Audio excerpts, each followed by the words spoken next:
자, Azure ML Studio에서는 이렇게 총 25개의 알고리즘을 제공을 하고 있습니다. 그런데 어디에 우리가 이 알고리즘을 쓸 거냐에 따라서 이 초록색 스타트 부분부터 따라가서 알고리즘을 선택할 수 있는데요. 우리가 어떤 여러 가지 카테고리 중에서 하나를 선택하는 분류 문제인지 혹은 어떤 구조를 발견하는 문제인지 아니면 비정상값, 어노멀리 디텍션을 하는 건지 그런 거에 따라서 다른 걸 선택을 하실 수도 있는데요. 우리는 정확한 값을 예측하는 predicting value, 그러니까 회귀 문제를 풀고 있기 때문에 여기 이쪽 화살표를 따라가서 알고리즘을 선택해 주면 됩니다. 이쪽을 따라가 보면 리그레이션에 해당하는 알고리즘이 이렇게 총 8개가 있는데요.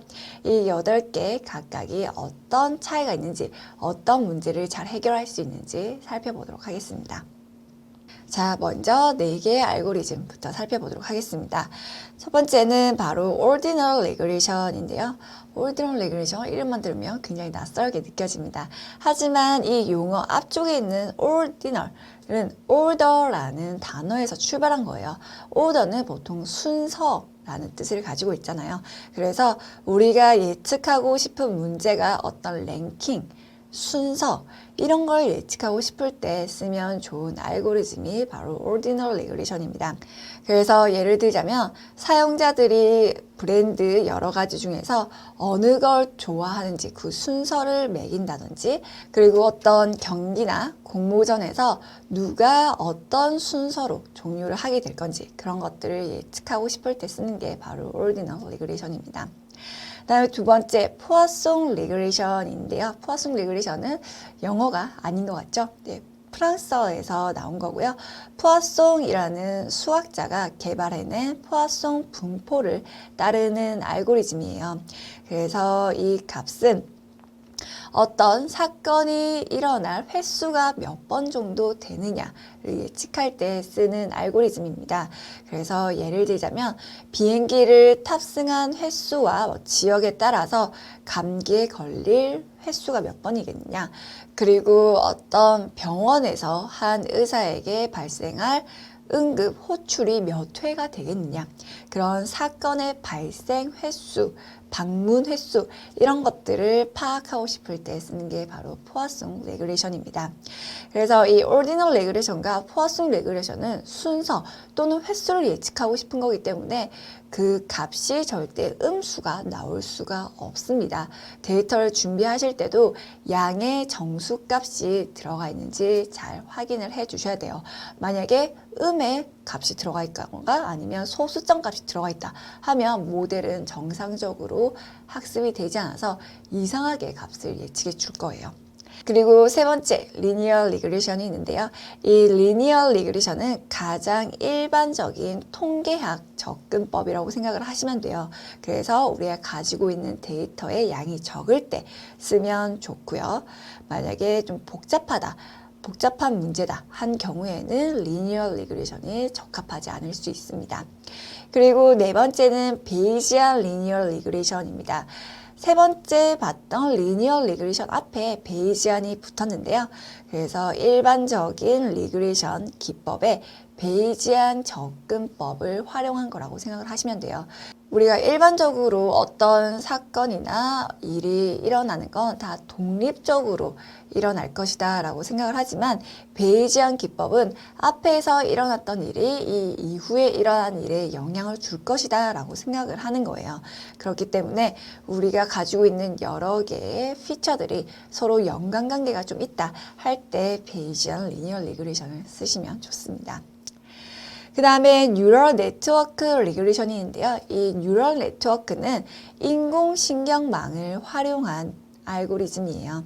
우리가 흔히 말하는 딥러닝 기법과 유사하다고 생각을 하시면 돼요. 그래서 좀 복잡한 문제를 풀 때 이 알고리즘을 쓰면 좀 높은 성능을 보일 수 있는데 학습하는데 오랜 시간이 걸린다는 단점이 있습니다. 그 다음에 Decision Forest Regression과 Boosted Decision Tree Regression, Fast Forest Quant Regression 이 세 가지가 남았는데요. 이 세 가지는 공통점이 있습니다. 바로 전부 다 디시전 트리라고 하는 이진 분류, 의사결정 나무 형태 알고리즘을 기반으로 만들어졌다는 거예요. 그래서 이 세 가지는 앞서 봤던 리니어 리그레션보다 좀 더 복잡한 모델을 풀 때 높은 성능을 보일 수 있고요. 특히 보스티드 디시전 트리 리그레션은 최근 좀 널리 사용되고 있는 알고리즘 중에 하나입니다. 그리고 패스트 포레스트 콘틸 리그레션은 다른 리그레이션 알고리즘하고 조금 차이가 있는데, 다른 리그레이션 알고리즘들은 정확한 값을 찾기 위해 좀 집중을 해서 만들어졌다면, 이 퀀틸 리그레이션은 좀 퍼센테이지 분포를 같이 예측을 하는 게 좋아요. 그래서 우리가 하나의 단일 값을 예측하기보다 전반적인 값의 분포가 어떻게 되어 있는지 알고 싶다 할 때는 이 패스트 포레스트 콘틸 리그레이션을 사용을 해주시면 되겠습니다. 자, 이 8개의 알고리즘을 살펴봤는데요. 우리가 지금 푸는 문제는 월마트의 주간 판매액을 예측하는 거예요. 그러면 우리가 지금 푸는 문제에 사용할 수 있는 알고리즘과 사용할 수 없는 알고리즘이 이 중에 있습니다. 어떤 걸 사용하면 안 될까요? 찾으셨나요? 네, 그렇죠. 순서를 예측하는 ordinal regression, 그리고 횟수를 예측하는 Poisson regression은 우리 문제와 맞지 않습니다. 그래서 Azure ML Studio에서 제공하는 총 8개의 회귀 알고리즘 중에서 우리는 ordinal regression과 Poisson regression을 제외한 나머지 6개 중에 몇 개를 선택해서 모델을 학습시켜 보도록 하겠습니다. 자, 그러면 다시 Azure ML Studio로 이동해서 모델을 학습시켜 보도록 하겠습니다. 자, Azure ML Studio로 이동을 했습니다. 그러면 이제 우리가 모델을 학습시킬 수 있는 준비는 끝난 건데요. 여기에 우리가 사용한 알고리즘부터 먼저 연결을 해 보도록 하겠습니다. 자, 알고리즘은 여기 모듈 카테고리 중에서 머신 러닝이라는 이 부분 안에 들어있고요. 여기에 보면은 evaluate, initialize 모델, score, 그리고 train 4가지 종류가 있는데 이 4가지를 전부 다 써볼 거예요. 가장 먼저 사용해야 하는 것은 바로 initialize 모델입니다. initialize 모델이 어떤 알고리즘을 선택할 거냐 그걸 의미해요. 여기 열어보면 anomaly detection, classification, 클러스터링, 그리고 리그레이션 4개가 있는데 우리가 어떤 문제를 풀 거냐에 따라서 그 부분을 선택하시면 되겠죠. 우리는 회귀 문제를 풀고 있잖아요. 그래서 리그레이션을 선택해 주시고요. 여기에 8개의 알고리즘이 나옵니다. 이름이 그렇게 낯설지 않죠? 우리가 앞서 살펴봤던 그 알고리즘들이고요. 여기서 포화성 레그레이션과 오디널 레그레이션 이 2개를 제외한 나머지 아무거나 사용을 해보시면 되는데, 일단 가장 간단한 리니어 리그레이션 사용해 보도록 하겠습니다. 알고리즘은 약간 왼쪽 편에 위치를 시켜주시고요. 그 다음에 이 모델을 실제로 학습시킬 수 있는 트레인 모듈을 가지고 나오겠습니다. 트레인 모델, 요걸 가지고 나와서 이쯤에 위치를 시켜주시면 돼요. 이 트레인 모델은 위쪽에 동그라미가 2개 있습니다.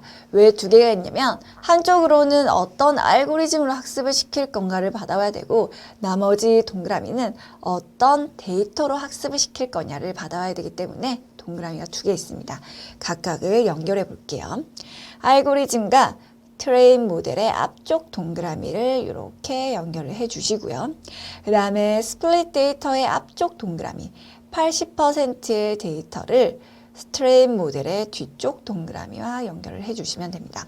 그러면 우리가 리니어 리그레이션이라는 알고리즘으로 이 80%의 데이터를 학습시키겠다라는 게 여기에 입력이 된 거예요. 그런데 잘 연결을 해줬는데 빨간색으로 경고가 뜰 거예요. 왜 떴냐면 이 트레인 모델이 데이터를 받고 알고리즘을 받았더니 이 알고리즘은 지금 지도 학습에 해당하는 알고리즘이에요. 그런데 이 모델의 입장에서는 우리가 가지고 있는 전체 11개의 컬럼 중에서 어떤 게 레이블 값인지 어떤 게 정답 값인지 아직 알려주지 않았기 때문에 에러가 뜨는 겁니다. 그래서 이걸 선택한 상태에서 오른쪽 속성 창에서 런치 컬럼 셀렉터를 열어주시고요. 여기서 우리가 가지고 있는 컬럼 뜨면 단 하나의 레이블 값만 선택을 해주시면 됩니다. 우리가 풀고 싶은 값, 알고 싶은 값, 예측해야 하는 값은 이 중에서 어떤 거죠? 그죠? 바로 weekly sales 요거입니다. 요거 하나만 선택해서 오른쪽으로 보내주시고요. 하단에 체크 버튼을 클릭해 주세요. 그럼 여기에 레이블 컬럼이 weekly sales로 들어가고 빨간색 경고가 사라지게 됩니다. 이 상태에서 우리가 학습을 시키면 바로 모델이 만들어집니다. 네, 모델이 만들어지면 그와 동시에 바로 평가도 진행을 할 거예요. 그래서 이 아래쪽에 평가를 할 수 있는 스코어 모듈도 바로 연결을 하겠습니다. 모듈 카테고리에서 스코어 열어보면 스코어 모델이 있습니다. 이 스코어 모델을 가지고 나와주시고요. 이 스코어 모델도 위에 보면 동그라미가 두 개 있어요. 그래서 어떤 모델을 어떤 데이터로 평가해 볼 것이냐 그걸 의미하는 거고요. 이렇게 연결을 해주시고 데이터는 이쪽 동그라미와 연결을 해주시면 됩니다. 이렇게 연결을 하고 나서 우리가 오른쪽 마우스 클릭해서 Run Selected 하면은 위쪽에 있는 것과 전부 다 한 번에 서버에서 작업이 수행될 거예요. 클릭해 볼게요. 자, 이렇게 수행이 다 끝나면 이 추가된 3개의 모듈에도 초록색 체크가 뜰 거고요. 우리가 이 트레인 모델 아래쪽 동그라미를 클릭해서 비주얼라이즈를 해보면 학습대 모델이 어떤 식으로 값을 가지고 있는지 여기서 바로 확인해 볼 수 있습니다.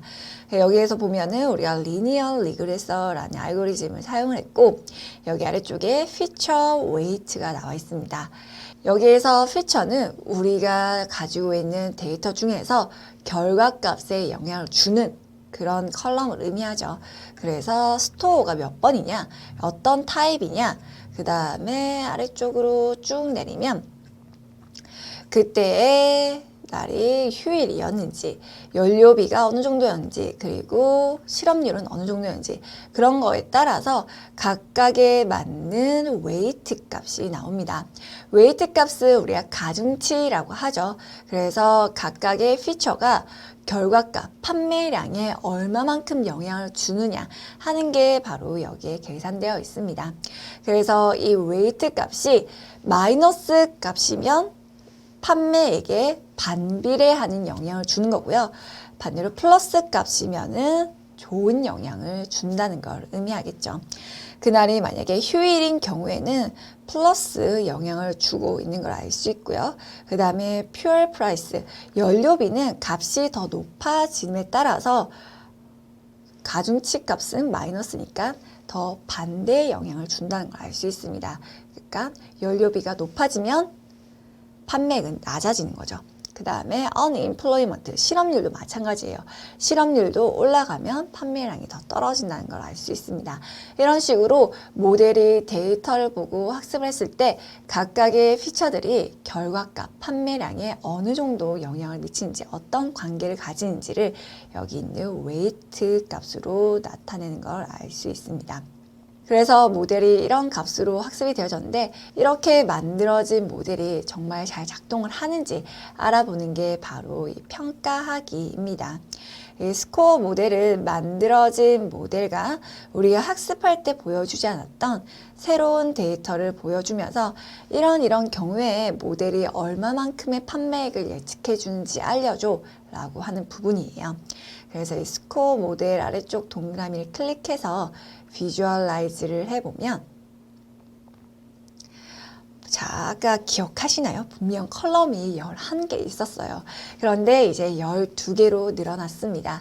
그 이유는 이런 가게에서 이런 날짜에 이런 온도, 연료비, 소비자 물가지수, 실업률 등등등이 들어갔을 때 최종적으로 모델이 어떤 값을 예측해냈냐라고 하는 스코어드 레이블 컬럼이 추가되었기 때문에 총 12개가 된 거예요.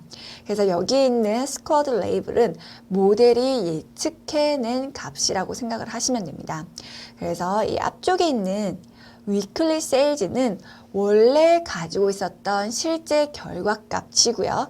이 스쿼드 레이블은 이 데이터를 봤을 때 모델이 예측해낸 값이에요. 그래서 이 둘의 차이를 보면 모델이 얼마나 잘 맞췄는지 알 수 있겠죠.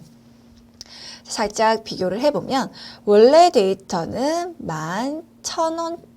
11,000 정도의 값을 가지고 있는데 모델이 예측해낸 건 1,500 정도예요. 그래서 꽤 비슷하지 않나요? 그다음에 두 번째를 보면 원래는 4,000인데 모델은 6,000 정도라고 예측을 했고요. 그 다음에는 1,700인데 모델이 적자다. 마이너스 3,800이다라고 예측을 했습니다.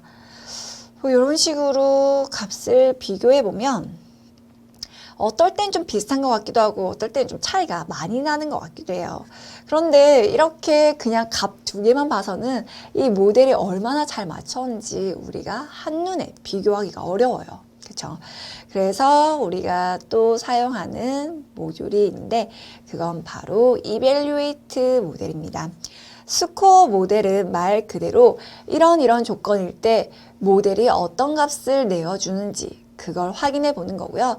이렇게 하나하나 값을 비교했을 때 우리는 이 모델이 얼마나 잘 만들어졌는지 판단하기 어렵기 때문에 하나의 더 모듈, Evaluate 모듈을 가지고 나서 모델을 이렇게 연결을 해줍니다.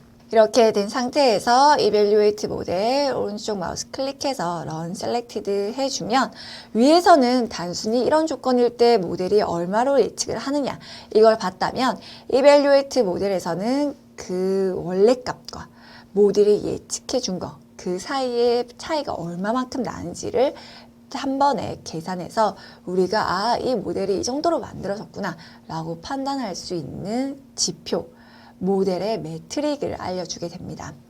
자, 이 결과가 실행이 끝나면 아래쪽 동그라미 클릭해서 비주얼라이즈 해볼게요. 자, 그러면 여기에 매트릭스라고 해서 우리가 이 모델의 성능을 파악할 수 있는 값이 뜹니다. 여기에 보면 mean absolute error, 그리고 root mean absolute error, 그 다음에 relative absolute error, relative squared error, coefficient of determination 이라고 해서 막 숫자값이 떠요. 그런데 이 값들이 대체 뭘 의미하는 건지 한번 알아본 다음에 이 값을 봐야지 더 이해가 잘 되겠죠.